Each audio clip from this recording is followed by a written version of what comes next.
This hour, we're focusing and marking Youth Day in South Africa, the International Day of the African Child across the continent.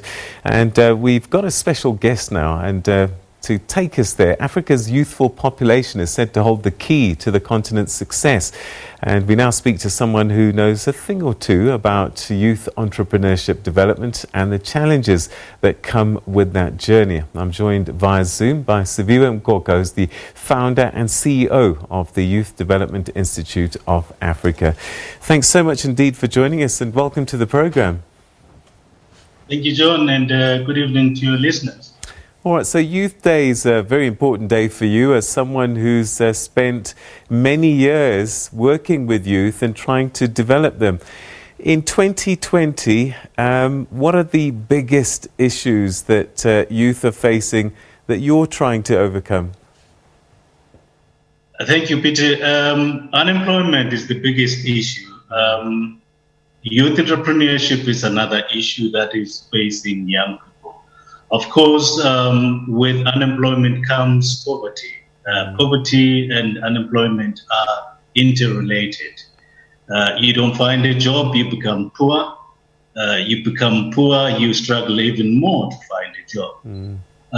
It's interesting that Malefe, in your introduction, highlights a number of issues that young entrepreneurs are faced with, which need the social partners to collaborate, work together to assist young people. It's not that young people are lazy. It's not that young people don't want to do things. Young people want to be entrepreneurs, but they need support. They need support, Peter, with training and skills development. They need support with funding. They need mentorship. And they need markets. That's the most important aspect of entrepreneurship development. You can have a good product, a good service for your customers, but if you don't have enough numbers of those customers buying your product, that business is bound to not survive even the first 3 years of its establishment. So that's where corporate South Africa, that's where government, that's where all the citizens that can support young people are needed. The academe, that is the universities and training colleges, need to come in because entrepreneurship training is not intrinsic in our education system. You can be educated through up to a tertiary level, but no one teaches you to be an entrepreneur. Yeah. You can be a professional, but entrepreneurship is not taught at the university. So even if you're a doctor or a lawyer and you qualify for that trade, you would need to still be skilled and sharpened and brought into the culture of entrepreneurship, which needs a lot of resilience, a lot of other skills outside your trade that will ensure that you survive in the market.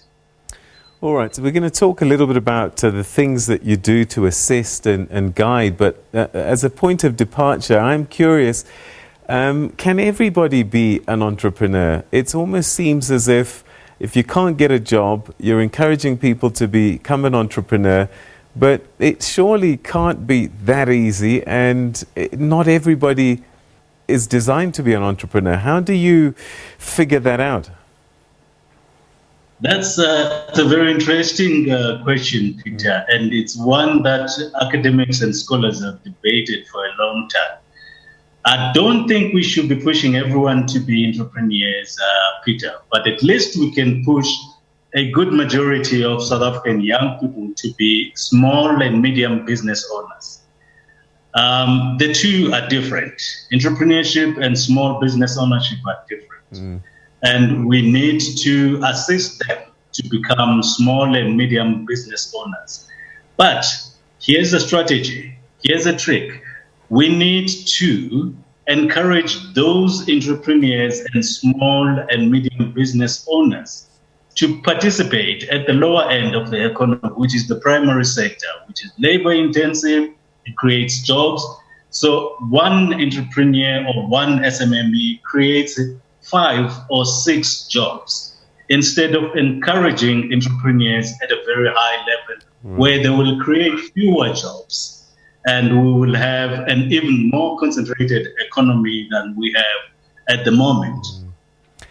And I suppose as potential consumers, we have to be deliberate in saying we're going to support these young guys. I'm not going to go to all the places that I've normally gone to, or perhaps I'll say from my expenditure of 100,000 Rand, I'll allocate a portion specifically just for youth entrepreneurs. That's correct, John. Sorry, Peter. It's two ways.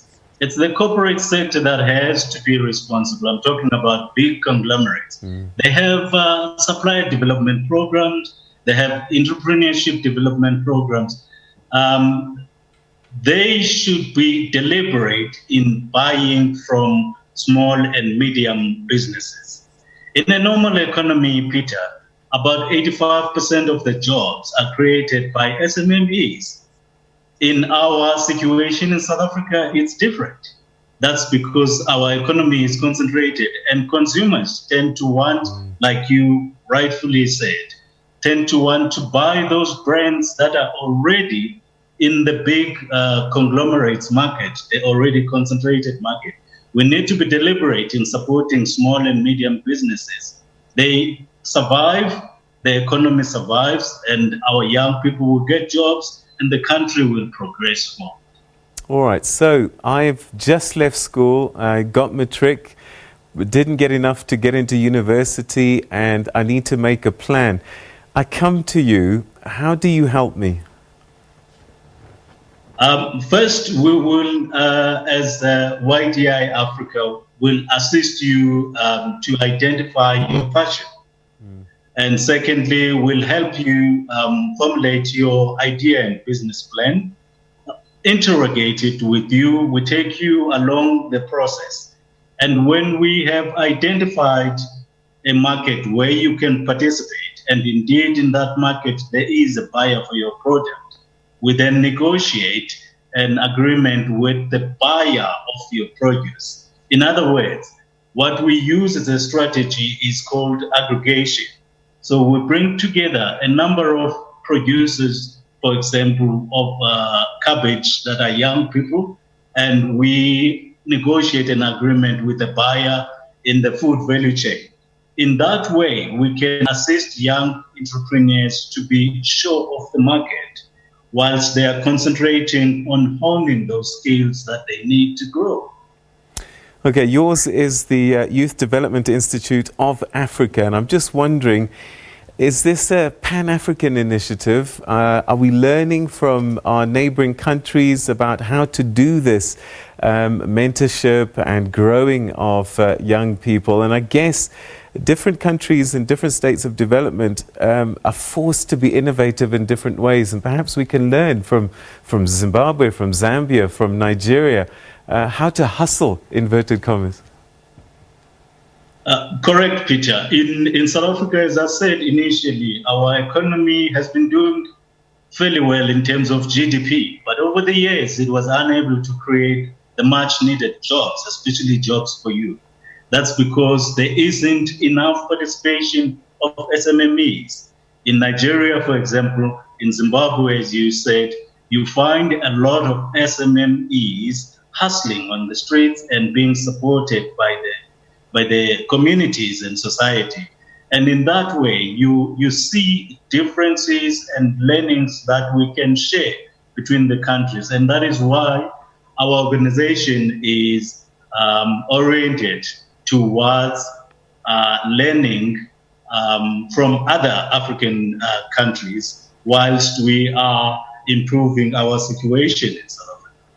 All right, perhaps to end, what's your message to young people across South Africa and the continent today on this special day? Well, Peter, this is a momentous day, and indeed it's a day that young people and children changed the trajectory of our struggle.